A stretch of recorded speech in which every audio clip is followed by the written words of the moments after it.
Hi friends, இன்றைக்கி நம்ம 10th தமிழில் இயல் 9 தேம்பாவணியை பற்றி பார்க்கலாம்.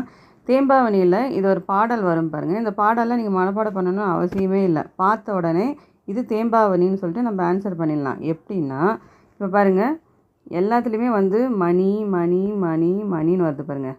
வாய்மணி, தாய்மணி, தூய்மணி, காய்மணி. இப்போ மணி மணி மணின்னு வருதுங்களா? அப்போ கண்ணை மூடினு நீங்கள் தேம்பாவணி, அதிலே பாருங்கள் வனி மணின்னு கூட இருக்குது பாருங்கள். அது இன்னொரு ஷார்ட்கட்டு, வனி மணி. ஓகேங்களா? ஓகே, நான் ஆல்ரெடி தேம்பாவணியை பற்றி ஷார்ட்கட் போட்டிருக்கேன். தேவயானி வச்சு, தாய் மாணவர் வச்சும் கில்லி ஷார்ட்கட் போட்டிருக்கேன். பார்க்காதவங்க அதை பாருங்கள். ஓகேங்களா? இந்த வீடியோ உங்களுக்கு பிடிச்சிருந்தா உங்கள் ஃப்ரெண்ட்ஸுங்களுக்கு ஷேர் பண்ணுங்கப்பா, லைக் பண்ணுங்கள், சப்ஸ்கிரைப் பண்ணுங்கப்பா. தேங்க்யூ.